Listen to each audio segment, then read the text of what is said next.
നമസ്കാരം. ജയശങ്കർ, വള്ളുവനാട് മാട്രിമോണിയൽ, ഒറ്റപ്പാലം. ഇന്ന് പറയാൻ പോകുന്ന പെൺകുട്ടി മാളവിക വി എന്നാണ് കുട്ടിയുടെ പേര്.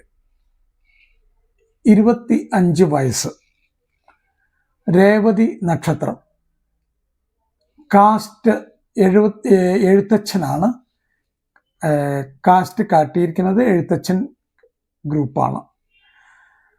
160 സെൻറ്റിമീറ്റർ ഹൈറ്റ്, 52 kg വെയിറ്റ്. ഒരു middle class family. MSc computer science highest qualification. Net qualified ആണ്. NET നെറ്റ് ക്വാളിഫൈഡ് ആണ്. ഇപ്പോൾ PhDക്ക് പഠിക്കുകയാണ്.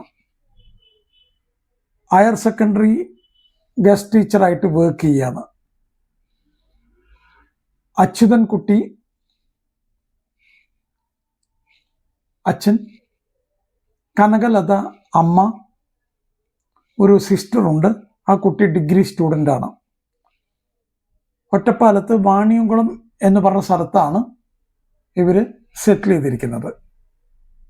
നല്ല ഒരു ഫാമിലി. എൻ്റെ ഓഫീസിലൊക്കെ വന്നിട്ടുണ്ട് അദ്ദേഹം. ഞാൻ പലപ്പോഴും സംസാരിച്ചിട്ടൊക്കെ ഉണ്ട്. നല്ല ഒരു ഫാമിലിയാണ് ആയിട്ടാണ് ഞാൻ മനസ്സിലാക്കിയത്. താല്പര്യമുള്ള രക്ഷിതാക്കൾക്ക് തീർച്ചയായിട്ടും മാളവികയുടെ വീട്ടുകാരായിട്ട് അല്ലെങ്കിൽ വള്ളുവനാട് മാട്രിമോണിയലായിട്ട് ബന്ധപ്പെട്ട് കഴിഞ്ഞാൽ ഫർദർ വിവരങ്ങൾ ഞാൻ തരുന്നതാണ്. ഒരിക്കൽ കൂടെ മാളവികയെക്കുറിച്ച് ഞാൻ പറയാം. 25 വയസ്സ്, രേവതി നക്ഷത്രം, caste Ezhuthachan, 160 centimetre height, 52 kg weight. ഒരു middle class family. MSc computer science ആണ് ഹയസ്റ്റ് ക്വാളിഫിക്കേഷൻ. നെറ്റ് ക്വാളിഫൈഡ് ആണ്. ഇപ്പോൾ PhDക്ക് പഠിക്കുന്നുമുണ്ട്. ഹയർ സെക്കൻഡറി ഗസ്റ്റ് ടീച്ചറായിട്ട് വർക്ക് ചെയ്യാണ്. അച്യുതൻകുട്ടി അച്ഛൻ, കനകലത അമ്മ, സിസ്റ്റർ ഡിഗ്രി സ്റ്റുഡൻ്റാണ്. ഒറ്റപ്പാലത്തിനടുത്ത് വാണിയംകുളം എന്ന് പറഞ്ഞ സ്ഥലത്താണ് അവർ സെറ്റിൽ ചെയ്തിരിക്കുന്നത്. താല്പര്യമുള്ള ആൺകുട്ടികളുടെ രക്ഷിതാക്കൾക്ക് തീർച്ചയായിട്ടും വള്ളുവനാട് മാട്രിമോണിയലായിട്ട് ബന്ധപ്പെട്ട് കഴിഞ്ഞാൽ ഫർദർ വിവരങ്ങൾ എടുത്തു തരുന്നതാണ്. എല്ലാ വീഡിയോകളിലും പറയുന്ന 1-2 കാര്യങ്ങൾ ഈ വീഡിയോയിലും ആവർത്തിക്കാൻ ആഗ്രഹിക്കുകയാണ്. വിവാഹപ്രായമെത്തിയ കുട്ടികൾ വീട്ടിൽ ഉണ്ടെങ്കിൽ പൊതുവെ കാണുന്നത് അച്ഛനമ്മമാർക്ക് കുറച്ച് ടെൻഷനാണ്. ഇവരുടെ വിവാഹം ഇനിയിപ്പോൾ എങ്ങനെയൊക്കെ നോക്കണം, എന്തൊക്കെ ചെയ്യണം, ആകെ എല്ലാ കാര്യത്തിലും ഒരു ടെൻഷനാണ്. പണ്ടത്തെ പോലെയല്ല. അപ്പോൾ അതൊക്കെ ഒന്ന് എങ്ങനെ നമുക്ക് ടെൻഷൻ ഒഴിവാക്കാം എന്നുള്ളതിനെ പറ്റിയിട്ടുള്ള 2-3 കാര്യങ്ങൾ പറഞ്ഞിട്ട് ഞാൻ ഈ വീഡിയോ ഇവിടെ അവസാനിപ്പിക്കാം. ഒന്ന്, ഏത് കുട്ടിക്കാണ് അല്ലെങ്കിൽ മകള് ആർക്കോ ആണോ വിവാഹം നോക്കുന്നത് എങ്കിൽ ആ കുട്ടിയുമായി അച്ഛനമ്മമാർ നന്നായിട്ടൊന്ന് സംസാരിക്കുക. അവരുടെ അഭിപ്രായങ്ങൾ മൊത്തം കേൾക്കുക. പല കാര്യങ്ങൾ അവർക്ക് പറയാനുണ്ടാവും.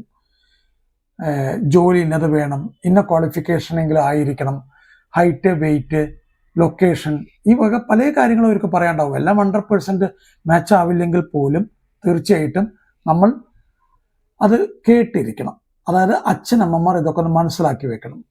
രണ്ടാമത്തെ കാര്യം, നിങ്ങളുടെ കുടുംബത്തിൽ, തറവാട്ടിൽ, ഇത് ദൈവവിശ്വാസികൾ മാത്രം ചെയ്താൽ മതി.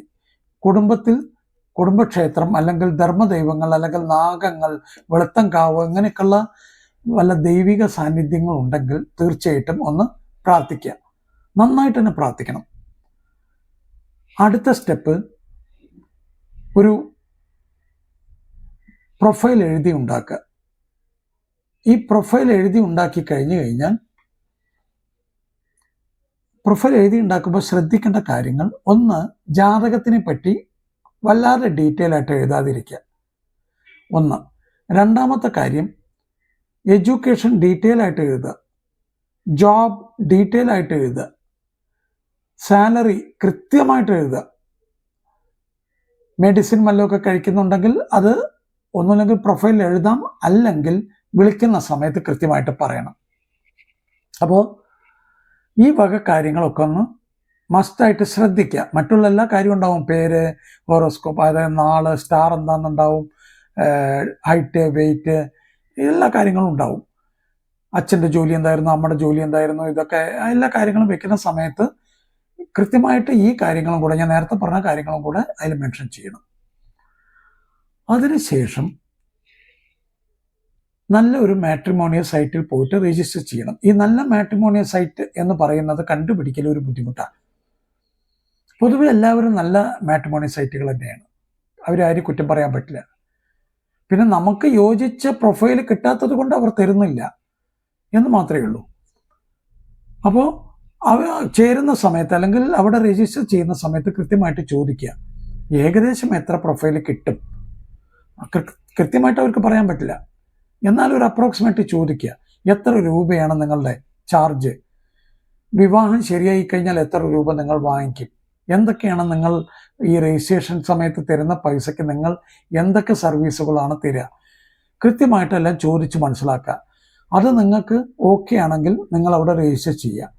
കാരണം ഒരു വഴക്കോ ബഹളത്തിനോ പോവരുത്. വിവാഹം പെട്ടെന്ന് അങ്ങ് ശരിയായി കഴിഞ്ഞാൽ ഇത്ര പൈസ അന്ന് പറഞ്ഞു, ഇത്ര പൈസ ഇന്ന് പറഞ്ഞു, അങ്ങനെയൊന്നും പറഞ്ഞിട്ട് ഒരു ബഹളം ഉണ്ടാവരുത്. അതുകൊണ്ടാണ് ഇത് ഞാൻ കൃത്യമായിട്ട് പറയുന്നത്. അത് ചോദിക്കണം.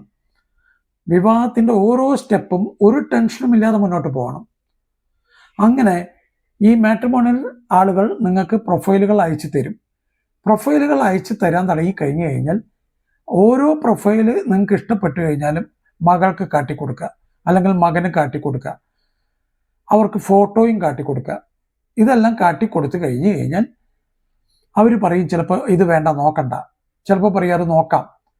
ഇത് നോക്കാം എന്ന് പറഞ്ഞു കഴിഞ്ഞാൽ കൃത്യമായിട്ട് ആൺകുട്ടിയുടെ വീട്ടുകാരെയോ അല്ലെങ്കിൽ പെൺകുട്ടിയുടെ വീട്ടുകാരെയോ വിളിച്ച് സംസാരിക്കുക. ഫോട്ടോ മസ്റ്റായിട്ട് കാണണം. ഫോട്ടോ കണ്ട് എല്ലാം ഓക്കെയാണ്, ജാതകവും ഓക്കെ ആയി. ജാതകം നോക്കുന്ന സമയത്ത് ശ്രദ്ധിക്കേണ്ട കാര്യം, ഒരു ജ്യോത്സ്യം നിങ്ങളോട് നോ എന്ന് പറഞ്ഞു കഴിഞ്ഞാൽ അത് നോ എന്നും വിചാരിക്കണ്ട. 3, 4, 5 ജ്യോത്സ്യരുടെ അടുത്തെങ്കിലും പോകണം. ഏതെങ്കിലും ഒരു ജ്യോത്സ്യന് ഓക്കെ പറഞ്ഞാൽ അത് വെച്ച് മുന്നോട്ട് പോവുക. കൃത്യമായിട്ട് അത് നോക്കണം എന്നുണ്ടെങ്കിൽ നോക്കുക, ഇല്ലെങ്കിൽ നോക്കാതിരിക്കുക. ജാതകവും ഓക്കെ ആയി കഴിഞ്ഞാൽ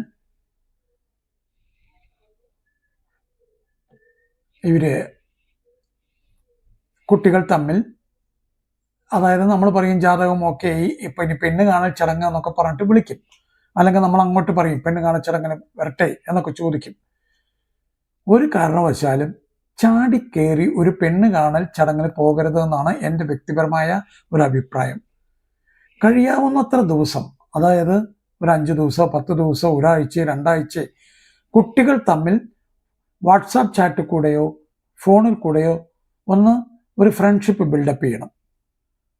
ഫ്രണ്ട്ഷിപ്പ് ബിൽഡപ്പ് ചെയ്ത് കഴിഞ്ഞാൽ ഒരു കംഫർട്ട് സോണിൽ എത്തുന്നുണ്ടെന്ന് മനസ്സിലായി കഴിഞ്ഞാൽ തീർച്ചയായിട്ടും പുറത്ത് വെച്ച് കാണണം. പുറത്ത് വെച്ച് കണ്ട് കാര്യങ്ങളെല്ലാം നന്നായിട്ട് സംസാരിക്കുമ്പോൾ ശ്രദ്ധിക്കേണ്ടത്, ഫാമിലി ബാക്ക്ഗ്രൗണ്ടിനെ പറ്റി ആൺകുട്ടിയും പെൺകുട്ടിയും സംസാരിക്കണം. അച്ഛൻ എന്തായിരുന്നു, അമ്മ എന്തായിരുന്നു, അവരുടെ എഡ്യൂക്കേഷൻ എന്താണ്, അവരുടെ ജോലി എന്തായിരുന്നു, ഇതെല്ലാം പറയണം. രണ്ടാമത്തെ കാര്യം, നിങ്ങളുടെ എഡ്യൂക്കേഷൻ, ആൺകുട്ടിയുടെയും പെൺകുട്ടിയുടെയും എഡ്യൂക്കേഷനെ പറ്റി നന്നായിട്ട് ഡിസ്കസ് ചെയ്യണം. മൂന്നാമത്തെ കാര്യം, മെഡിസിൻ വല്ലതും കഴിക്കുന്നുണ്ടോ എന്നുള്ള ഉറപ്പ് വരുത്തണം. നാലാമത്തെ കാര്യം, അമിതമായ ലോണുകൾ, ബാങ്കിങ് ലോൺസ്, EMI എത്രയുണ്ട് എന്നുള്ളത് കൃത്യമായിട്ട് മനസ്സിലാക്കണം. ഇതൊക്കെ ഒന്ന് മനസ്സിലാക്കി നല്ലൊരു കംഫർട്ട് സോണിൽ എത്തിക്കഴിഞ്ഞാൽ മാത്രമേ പെണ്ണ് കാണൽ ചടങ്ങിന് പോകാവൂ.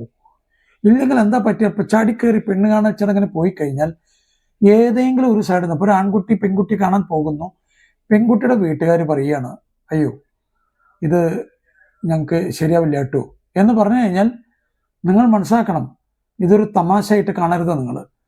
ആ ആൺകുട്ടി ആകെ ഒരു വല്ലാത്ത അവസ്ഥയിലാവും. എന്തുകൊണ്ട് ആ പെൺകുട്ടി ഇങ്ങനെ പറഞ്ഞു, ഞാൻ കാണാനും നല്ല ഭംഗിയാണ്, എനിക്ക് എഡ്യൂക്കേഷൻ ഉണ്ട്, നല്ല ജോലിയുണ്ട്, പക്ഷെ ആ കുട്ടി എന്തുകൊണ്ട് അങ്ങനെ പറഞ്ഞു? ഒരു വല്ലാത്ത അവസ്ഥയാണത്. ഇനി നേരെ തിരിച്ചാണ്, പെൺകുട്ടിക്ക് ഓക്കെയാണ്, ആൺകുട്ടി നോ എന്ന് പറഞ്ഞു കഴിഞ്ഞാൽ ഇതേ തന്നെയാണ് അവിടെ സംഭവിക്കുക. അപ്പൊ കഴിയുന്നതും ആളുകളെ ടെൻഷൻ അടിപ്പിക്കുകയല്ല വേണ്ടത്. ആ പഴയ കാലമല്ല നമ്മളുടെ ഇന്നത്തെ കാലം. പുറത്ത് വെച്ച് കാണുക, അതിൽ കൃത്യമായിട്ട് കാര്യങ്ങൾ സംസാരിക്കുക. വേണ്ടെങ്കിൽ വേണ്ട, വേണമെങ്കിൽ വേണം. ഒരു ഏകദേശമൊക്കെ ഒരു 99% ഒക്കെ ഓക്കെ ആയി കഴിഞ്ഞാൽ മാത്രമേ പെണ്ണ് കാണുന്ന ചടങ്ങിനൊക്കെ ആ ചടങ്ങ് നടത്താവൂ. അല്ലാതെ അതൊരു ബോറൻ പരിപാടിയാണെന്ന് അവർക്ക് പറയേണ്ടി വരും. അപ്പോൾ ഇതൊക്കെ ഒന്ന് ശ്രദ്ധിച്ചു കഴിഞ്ഞു കഴിഞ്ഞാൽ കുട്ടികളുടെ ദാമ്പത്യ ബന്ധം, അച്ഛനമ്മമാരുടെ റിട്ടയർഡ് ലൈഫൊക്കെ വളരെ ഭംഗിയായിട്ടാണ് മുന്നോട്ട് പോകുന്ന കാഴ്ചയാണ് ഞാൻ കാണുന്നത്. അപ്പോൾ വളരെ ശ്രദ്ധിക്കണം ഈ കാര്യങ്ങളൊക്കെ. എല്ലാ കുട്ടികൾക്കും എത്രയും പെട്ടെന്ന് അനുയോജ്യമായ വിവാഹ ബന്ധങ്ങൾ കിട്ടുവാൻ വേണ്ടി പ്രാർത്ഥിക്കാം. നന്ദി, നമസ്കാരം. ജയശങ്കർ, വള്ളുവനാട് മാട്രിമോണിയൽ, ഒറ്റപ്പാലം.